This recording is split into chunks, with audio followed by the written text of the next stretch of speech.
Morning, class. Welcome to Riverbend University. And today we are continuing our class we call Riverbend 101, or why Riverbend? Why is Riverbend the way that Riverbend is? What is our mission? What is our purpose? And last week we began to explore the identity of Riverbend as a culture of dissidents, a society of misfits, of renegades, of outcasts. And really what we are seeking to be is the church of the John 8 Jesus. And so today, in that consideration of John chapter 8 as the outline of the mission and the purpose of Riverbend Church, we come to John chapter 8, verse 12. John chapter 8, verse 12 is the verse where Jesus says, "I am the light of the world." And what this introduces us to is the science of Riverbend.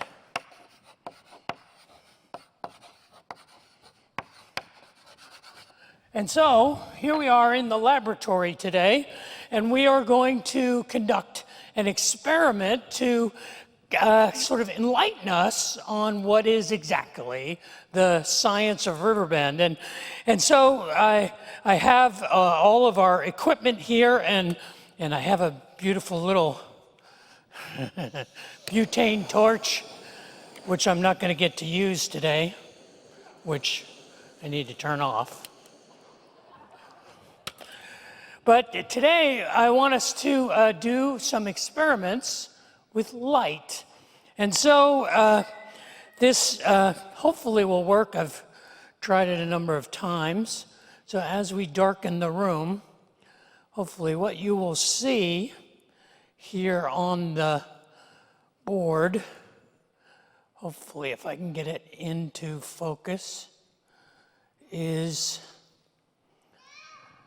the refraction of light. This, as you can kind of make out here, is a rainbow, or it is a spectrum. And we know the colors of the rainbow. I think you learned them when I did back in about 6th grade science class. Red, orange, yellow, green, blue, indigo, violet, or Roy G. Biv is how I remember it. And what we are looking at is what's called the diffusion of light, or in optical terms, the chromatic diffusion of light. And what is happening is as the light is refracted or bent through this prism, it is broken down because of the density of the material into its basic colors. And so this is called the refraction of light. Now, it informs us in some ways about what it means when Jesus says, "I am the light of the world." If it is our mission, if it is our purpose to be the church of the John 8 Jesus, then I think we have two responsibilities. One is to refract the light, and the other is to reflect the light. And so today I want to talk about what it means for us to seek to refract and to reflect the light that is Jesus. But before we talk about that and before we get into the science, would you pray with me for a moment?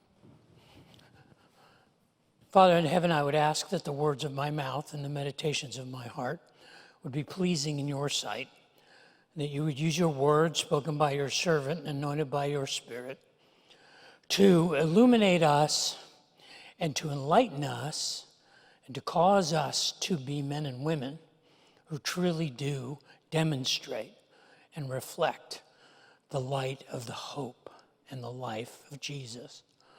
Pray that for myself and for my family, for all of us here. For I ask that in Jesus' name, amen. The Gospel according to John, the story of Jesus that John the Apostle wrote, is a very intentional story. It's not just randomly told. John has an architecture to the way he tells the story of the life of Jesus, and it is outlined by 7 signs and 7 statements. The book of John highlights just 7 of Jesus' miracles. Begins with where he turned the water into wine. It then tells the story of the healing of the royal official's son in Capernaum. The next miracle is the healing of the paralytic in Bethsaida. And then is the famous story of the feeding of the 5,000.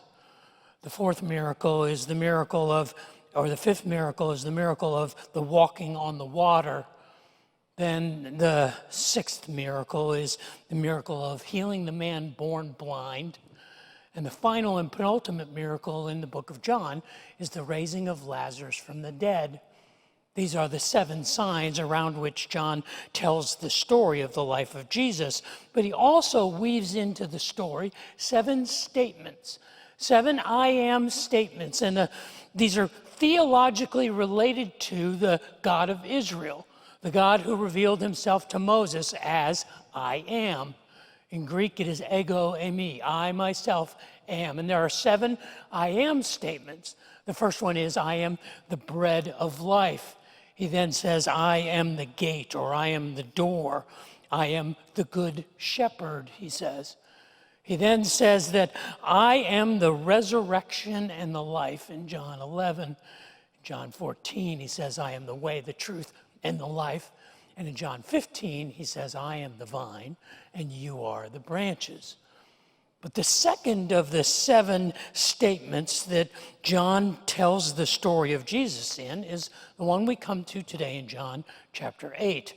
I am the light of the world. Now, I don't know about you, but this phrase resonates with me. It reminds me of the profound way that Jesus revealed who God is to us, the way we understand light. And it's one of those what I call needlepoint-worthy sayings of Jesus. I mean, my grandmother had needlepoint pillows in her parlor. Did your grandmother have a parlor? Mine didn't. She had these needlepoint, and I can see one that says, I am the light of the world. Or maybe it would be hung on her wall next to a sign that said, bless this mess, and house rules, no cussing, no fussing, no mussing, and no back talking. It would be there with that because it's such an amazing summary of how profound the life of Jesus is. But what follows that in the next 8 verses, in verses 13 to 20, is anything but needlepoint worthy.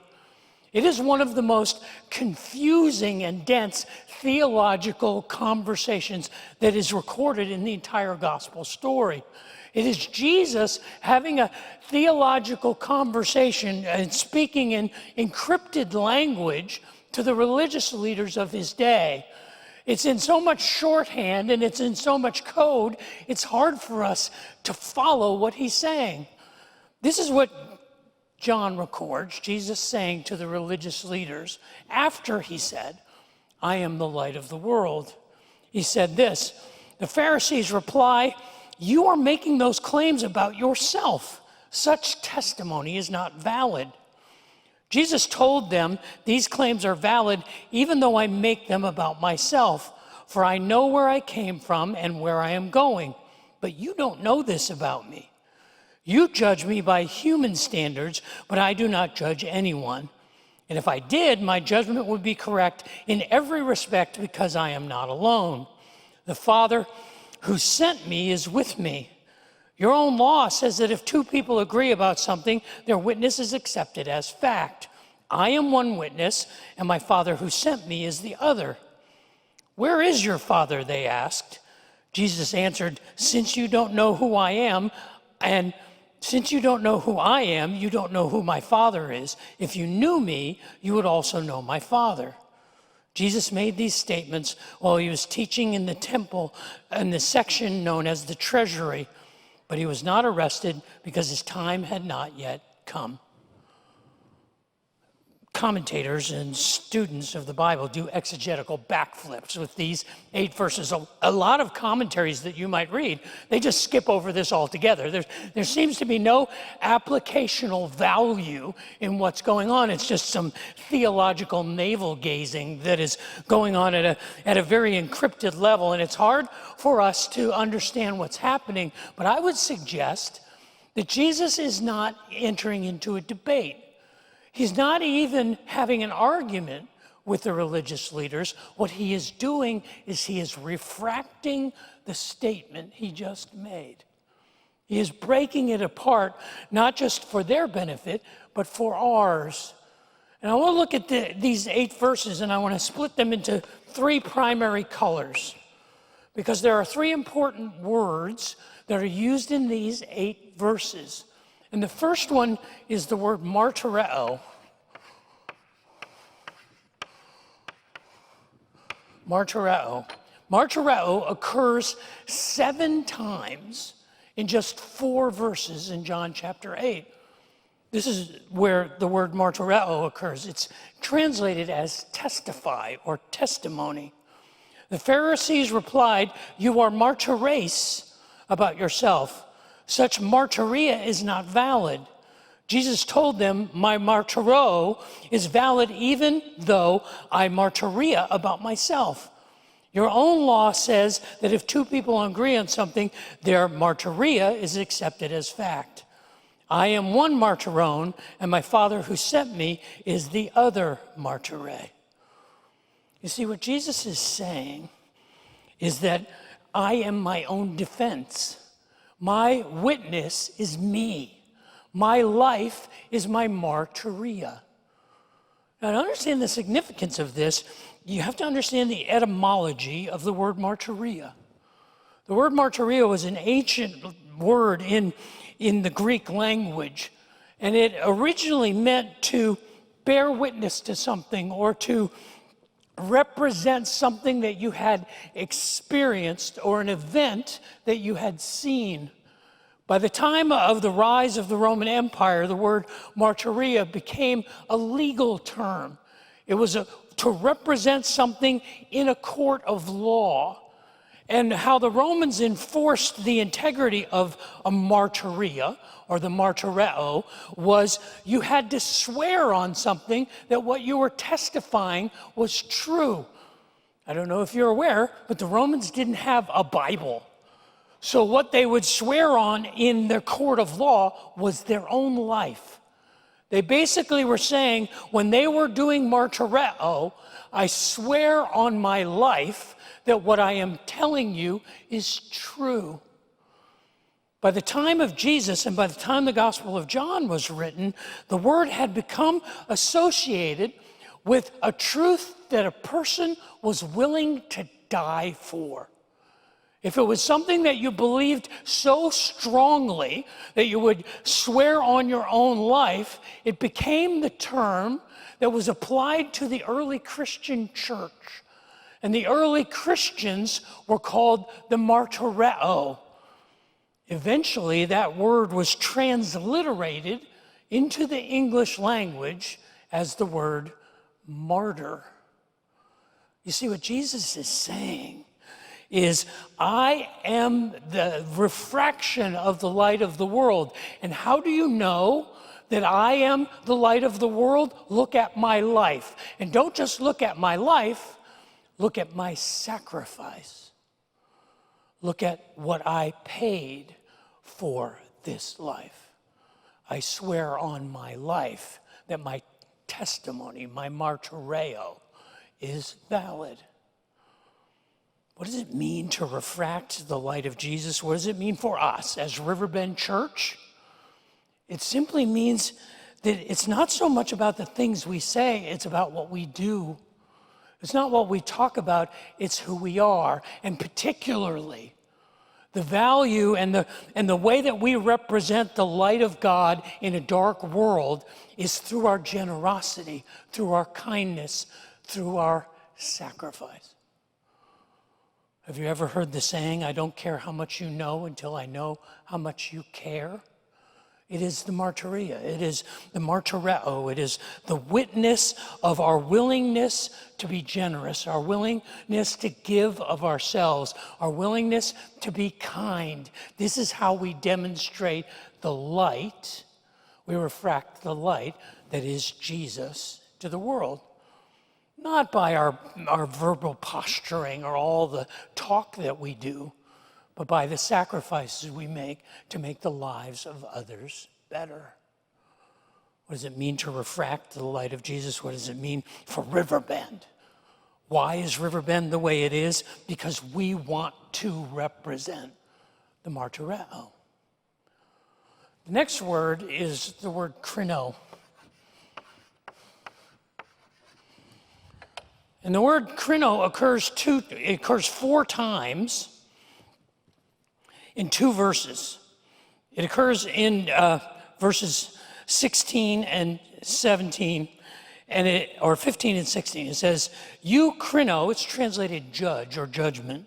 "You krinao," or "you krino," or krinete, by human standards. "I krino on no one. But if I do krino, my krinao, judgment, or my krisis, would be correct in every respect because I am not alone. The Father who sent me is with me." Now, I believe, and for those of you who are linguists or theologians, I apologize, because I read no one who affirmed this theory. I believe that the word krino is a homonym. Do you know what a homonym is? A homonym is a word that has 2 meanings, even though it's the same word, like the word bat. If I say, "Go get me that bat," and you come back with a nocturnal flying rodent, that's not what I meant. I meant the bat that I hit a baseball with.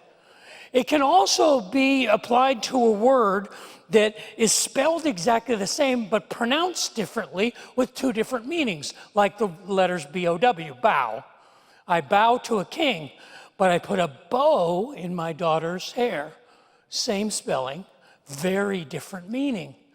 Sometimes it's what they call a homograph or a homophone, which is to say that it is a word that sounds exactly the same, but it's spelled entirely different and means an entirely different thing, like the word ate and ate.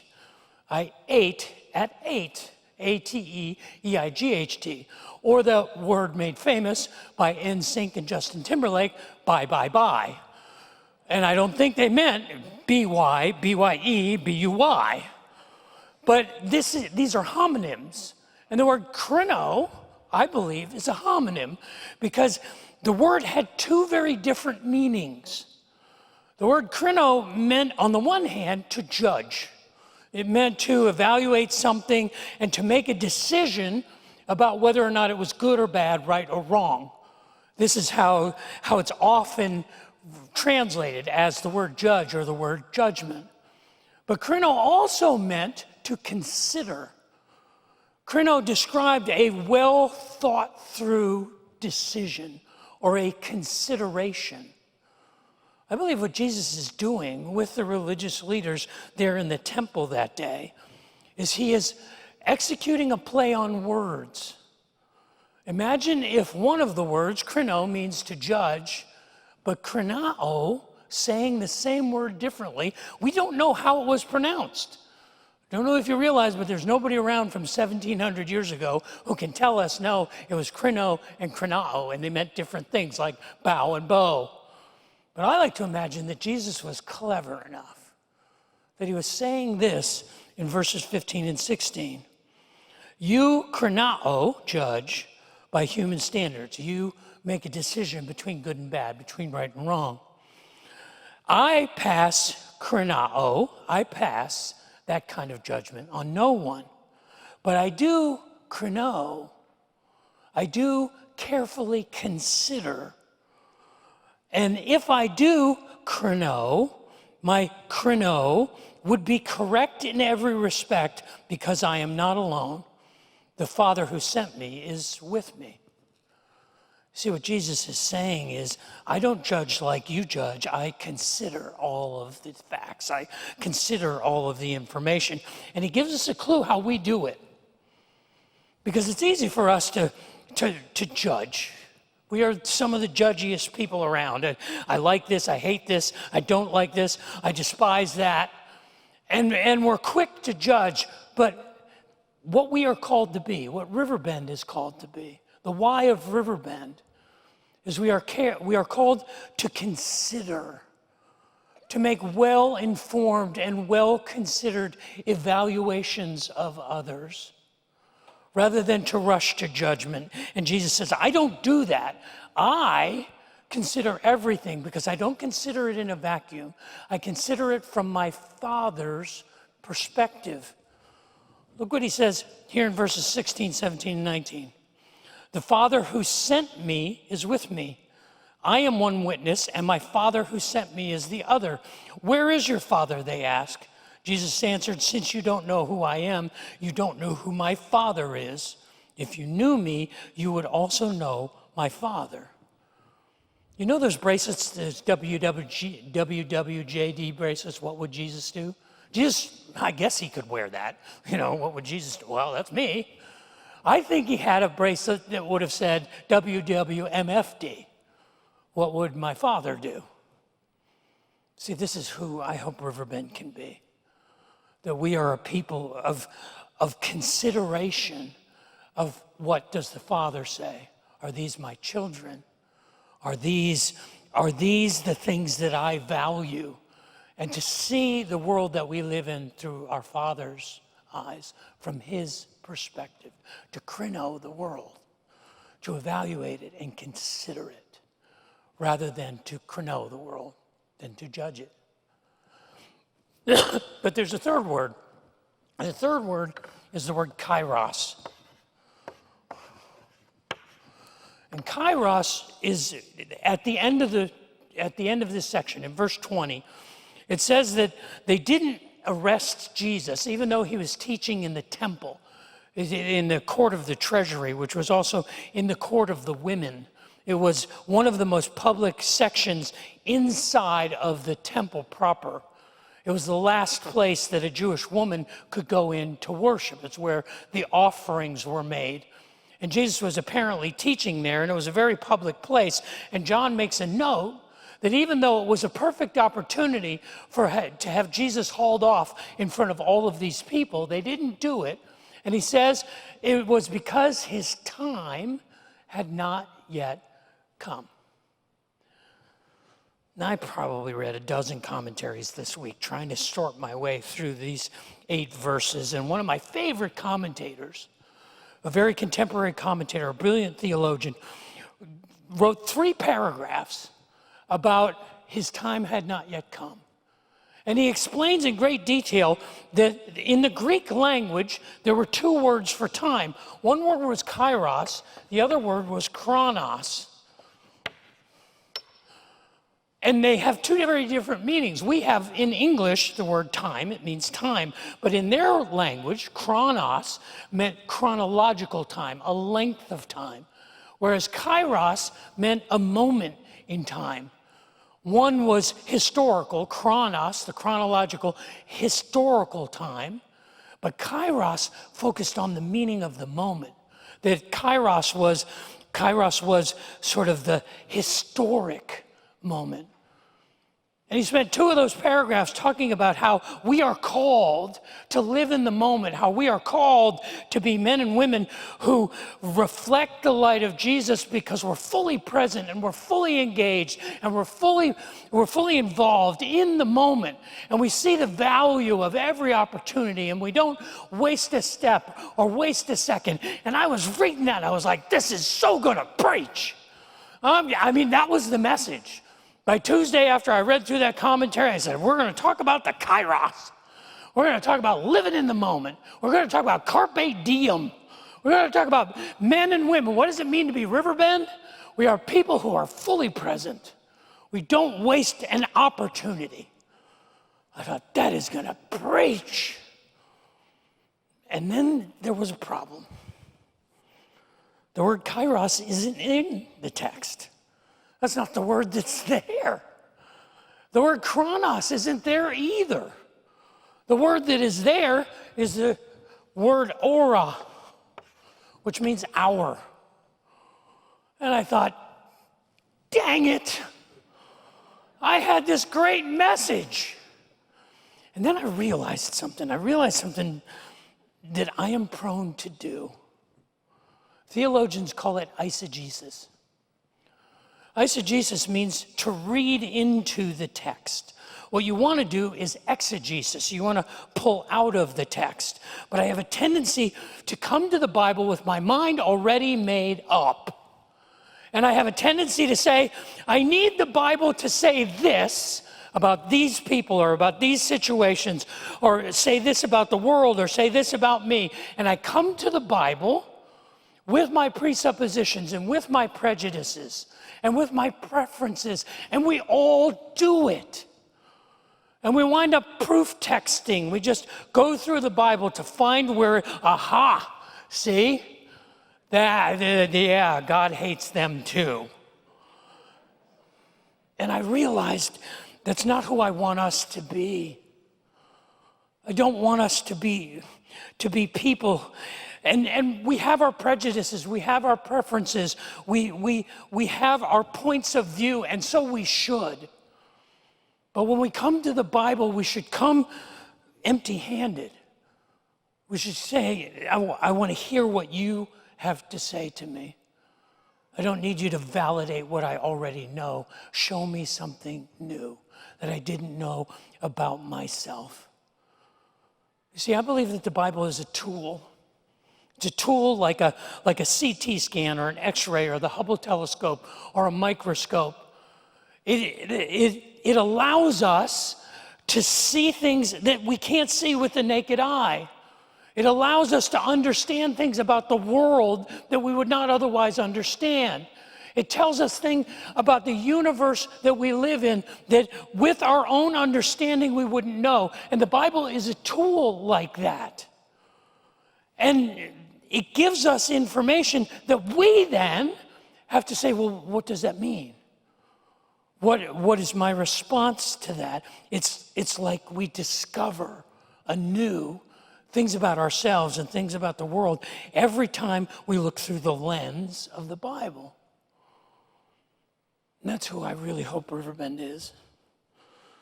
See, I had a mentor when I was in my early 30s, in my late 20s. One of my earliest professional mentors said, Dave, there are two things you can never lose: your transparency and your teachability. Because if you lose your teachability, you'll stagnate. And everyone knows as long as you're green, you will grow. It's when you are ripe that you rot.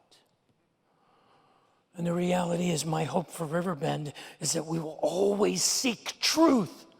Even when it contradicts our prejudices, even when it turns our presuppositions on its head, that we will look honestly through the lens of the Bible at the world that we live in, at ourselves, and say, oh, I see that. And not use the Bible to simply reinforce our prejudices. That we will always seek truth. But it's not here, you see? It's not what it says. It doesn't say that there. But we have two. We have two things. What does it mean to reflect the light that Jesus said that he is? It's reflected through our martyretto, through our sacrifice, through our generosity, through our actions. Not what we say we are, but what we show that we believe. And through the krino, through our willingness to evaluate and assess. And these things are hard. I don't think they're simply hard. I think they're actually impossible. I think it is impossible for us it's arrogant for us to say that we can give enough, we can sacrifice enough, we can consider enough. We have to operate in a world that is realistic. But what we are doing is not just refracting the light and learning about it, we are also reflecting the light. And so I want to come back to the laboratory, and I want to conduct an experiment with light. And what I want to do is I want to be safe because this is a metal halide bulb. And the guys in our in our facilities department, Joe McKenzie and his guys put this together. This is a 400-watt metal halide bulb, and it is a vacuum-sealed tube, and inside of it is an arc of electricity, and it's filled with a mercury and an iodine or a sodium gas. And this is a 400-watt bulb, and it burns at about 36,000 lumens. And I asked Joe, I said, Joe, could it explode? And he said, not usually. And so I thought it would be important to have some safety. And so I read on the box what happens if a metal halide bulb explodes. And this is what it says. A metal halide lamp contains gases at a significant high pressure, up to 50 psi. Failure of the arc tube is inevitably a violent event. Fragments of arc tube can be launched at high velocity in all directions, striking the outer bulb of the lamp with enough force to cause it to break.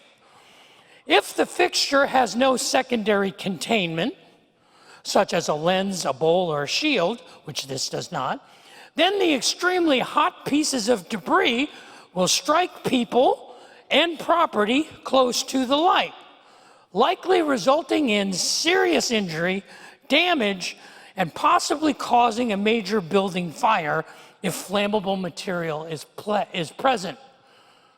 I am flammable material. So I have built a shield, and I thought maybe I should put the shield this way, but then I thought, no, that wouldn't be very pastoral of me. So I put the shield like this. Not only because if it explodes, then you can call 911, but also because this bulb gets really bright. And you can't really look at this bulb directly, nor should you. When Jesus said, I am the light of the world, he was telling us that we don't have to generate the light. All we have to do is reflect him. He makes more than enough light to illuminate a dark world, and he does that by reflecting off of us, so that this reflection can be seen and illuminated all around the room. But you know what's amazing about it? Is we don't even need the mirror. Because the closer we get to the light, what do? You see, all we have to do is draw closer to the light. And because he is the light of the world, it reflects off of us. It's what Jesus told us in Matthew chapter 5, verse 16. He said, let your light so shine in the world that men will see your good deeds and praise your Father who is in heaven. It is simply our job to reflect and refract the light. This is the idea that comes from John chapter 8 when we talk about what does it mean to be the church of the John 8 Jesus. It means that we are seeking to reflect and to refract the light that he gives us.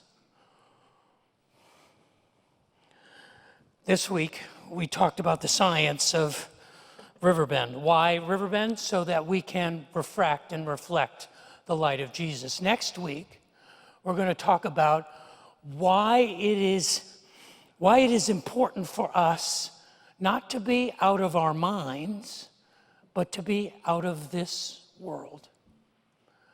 But that's all I got for you today. I want to send you on your way with my blessing. Go and bless others, even as you have been blessed. Have a great Sunday. See you next week. Class dismissed.